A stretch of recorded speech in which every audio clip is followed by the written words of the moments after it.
Primeiramente, como órgão do Ministério Público, queria cumprimentar o juiz-presidente deste egrégio Tribunal do Júri, queria cumprimentar o advogado de defesa, bem como os réus, quero cumprimentar os serventuários da Justiça, a Polícia Militar, a família da vítima e todo o público que aqui está presente. Ao fim, quero cumprimentar os senhores jurados.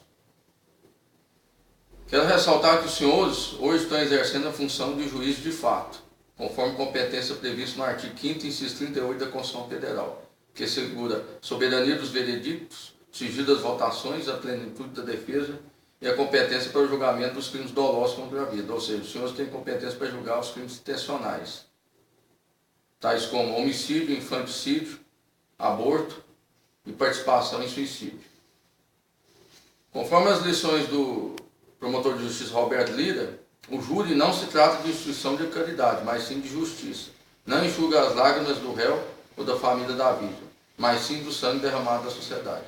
Ademais, segundo o poeta Victor Hugo, ser bom é fácil, difícil é ser justo. Quero ressaltar que os senhores não devem ser bons, mas sim justos. Ademais, independentemente dos senhores gostarem ou não desse promotor de justiça, que aqui está fazendo essa sustentação oral, quero ressaltar aos senhores que esse promotor amanhã poderá estar atuando em outra comarca. Por outro lado, quanto ao réu, caso ele seja absolvido, ele voltará ao convívio com os senhores e com os filhos dos senhores. Então os senhores têm agora esse importante papel de decidir se realmente o réu merece voltar ao convívio social com os senhores e com os vossos filhos. Quanto ao órgão do Ministério Público, quero ressaltar que se trata de instituição permanente e essencial à função jurisdicional do Estado, incumbido da defesa da ordem jurídica, do regime democrático e dos interesses sociais e individuais disponíveis, conforme o artigo 127 da Constituição Federal. Quero assinalar aos senhores que o órgão do Ministério Público ele não se trata de órgão de acusação, mas sim de defensor da sociedade, de advogado do cidadão. Tanto é que se houvesse provas em sentido contrário, o Ministério Público não hesitaria em pedir a absolvição do réu. Porém, o acervo probatório dos autos demonstra que o réu merece ser condenado. Com efeito, o Ministério Público inicia a acusação.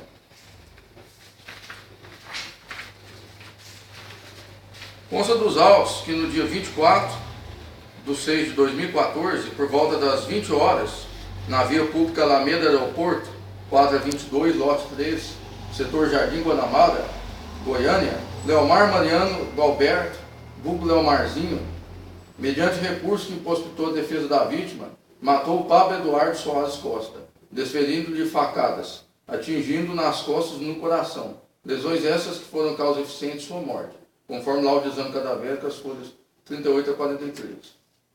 Os fatos ocorreram da seguinte forma, senhores jurados. No dia local dos fatos, a vítima, próxima ao aeroporto de Santa Genoveva, a vítima com sua esposa estava fazendo um piquenique, pescando e usando drogas, na companhia do réu. Em certo momento, o réu e a vítima começaram a discutir, uma vez que, quando a esposa da vítima estava pescando, o réu disse que ela tinha lhe falado: você pescou um peixe-pau? Então o réu ele se sentiu ofendido e quis tirar satisfação com a vítima. Nessa discussão, o réu, por ter um porte físico mais avantajado, acabou batendo na vítima. Mas a vítima não queria deixar barato, ela quis se vingar, e realmente o fez. Ou seja, planejou o crime. Então, após ter chegado o período noturno no mesmo dia, quando a vítima procurava por alguém, próximo de um pé de manga, o local que tinha um sofá e um caminhão, a vítima, um local escuro, o réu procurava alguém, quando de repente a vítima saiu por trás de uma árvore e desferiu 2 facadas no réu. Uma que lhe atingiu a região do coração, região de forma fatal, e outra que atingiu a vítima pelas costas. Ou seja, senhores jurados, a vítima não teve possibilidade nenhuma de defesa, uma vez que ela estava num local ermo, escuro, tanto é que estava com a lanterna. O réu saiu de forma dissimulada, surpreendeu a vítima, já lhe desferindo 2 golpes, um que lhe atingiu o coração. Ou seja, o réu não teve possibilidade nenhuma de defesa, de reação. Senhores jurados, a materialidade delitiva prova aos senhores por meio do laudo de exame cadavérico. Que agora entrega aos senhores. Folhas 38. Se houve morte. A resposta, folhas 40. Sim. Segundo quesito. Qual a causa da morte? Anemia aguda. Terceiro quesito. Qual o instrumento médico que produziu a morte? Ação pérfida cortante. Ou seja, a ação pérfida cortante é produzida por facadas que a vítima tomou no corpo. Ou seja, o instrumento ele perfura e corta os tecidos da vítima. E a anemia foi porque a vítima foi atingida no coração. Ele atingiu os vasos vitais, sem possibilidade de defesa. Também mostra aos senhores o local em que a vítima tomou as facadas, nas costas, está aqui, e também na região do coração. Mostra o local das lesões aos senhores. Se quiser acompanhar comigo, está aqui o local que a vítima tomou as facadas. Ou seja, ela foi morta como se mata um porco. Também tem o laudo de exame do local de morte violenta, que entrega aos senhores. E quanto à autoria deletiva, vejamos, senhores jurados, o depoimento da testemunha Gleidson Conceição Pereira, que entrega aos senhores. Folha 54. Que estava no Rio com Marcelo Leomar Pablo, esposa de Pablo, e um amigo de Pablo, não se recorda o nome, em um domingo, dia do fato, aproximadamente 9 horas da manhã. Que estava bebendo e usando drogas. Que a esposa de Pablo foi pescar e Leomar disse: você pegou um peixe-pau? E Pablo disse: você tem que respeitar minha esposa. Que Pablo e Leomar começaram a brigar e ninguém que estava presente separou a briga. Que Pablo mandou Leomar ir embora. Que Leomar foi embora e permaneceu no local o restante dos envolvidos. Que após voltarem para casa, Leomar foi atrás de um pé de manga, onde tem um sofá, na alameda do aeroporto, usando drogas. Que o depoente pediu para Leomar ir embora porque Pablo poderia ir atrás dele. Que Pablo chegou com uma lanterna no pé de manga para identificar quem estava no local. Que o depoente conversou com Pablo e a esposa dele. Que a esposa de Pablo pediu para o depoente ir para o supermercado comprar pastel. Que quando percebeu, Leomar já havia dado uma facada nas costas de Pablo. Que a esposa de Pablo gritou para separá-los. Que a segunda facada atingiu na região do peito de Pablo. Que neste momento o depoente tentou separar a briga e Leomar tentou atingir o depoente com faca.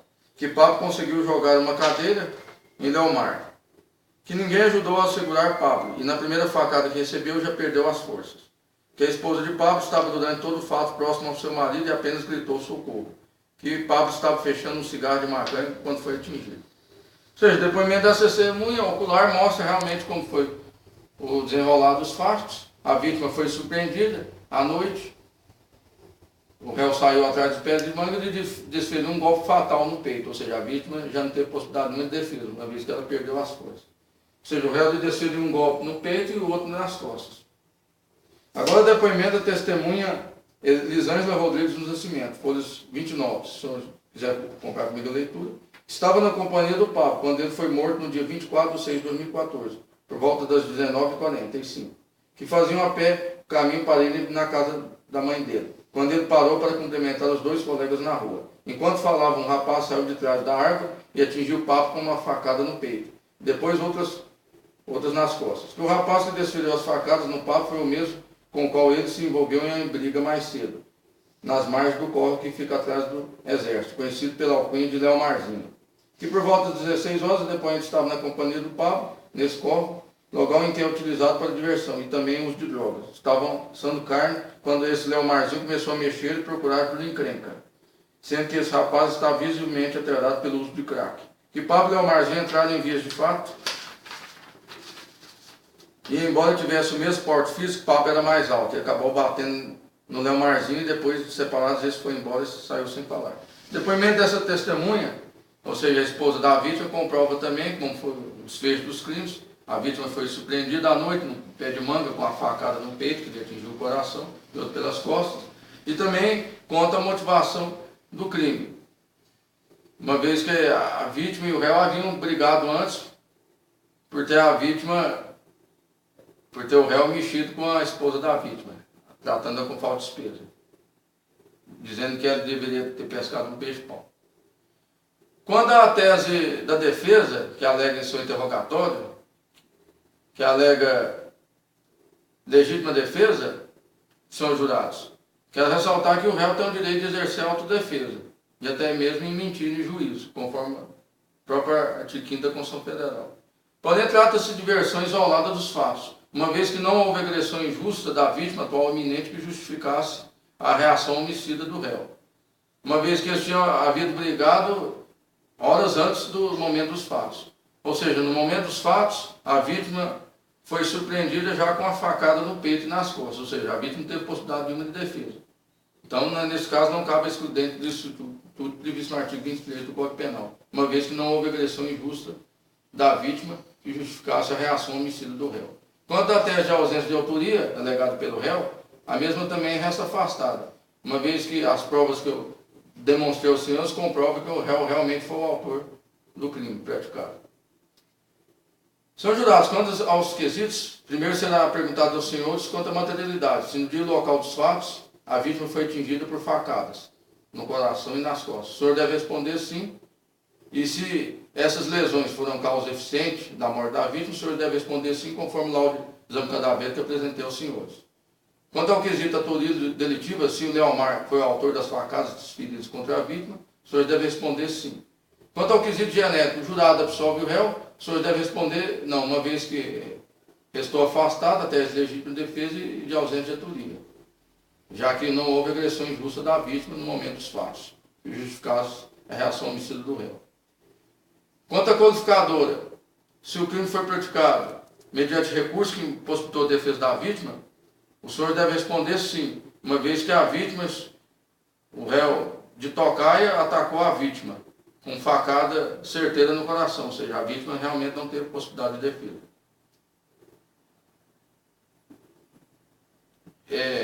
Senhores jurados, diante do exposto, o Ministério Público pede a condenação do réu nas sanções do artigo 121, parágrafo 2º, inciso 4 do Código Penal, ou seja, homicídio codificado mediante recurso impossibilitou a defesa da vítima, com os gravames da lei dos crimes hediondos. E quero, ao fim, ressaltar aos senhores que, caso os senhores não reconheçam a qualificadora, o réu poderá pegar a pena mínima de 6 anos de reclusão, em regime semiaberto, e após 1 ano de cumprimento da pena, ele poderá voltar ao convívio social com os senhores e com os vossos filhos. Assim sendo, o Ministério Público pede a condenação do réu nas sanções mencionadas, e não só a família da vítima, mas toda a sociedade espera que os senhores façam justiça, condenando o réu nas sanções mencionadas. Muito obrigado pela atenção de todos. Bom dia.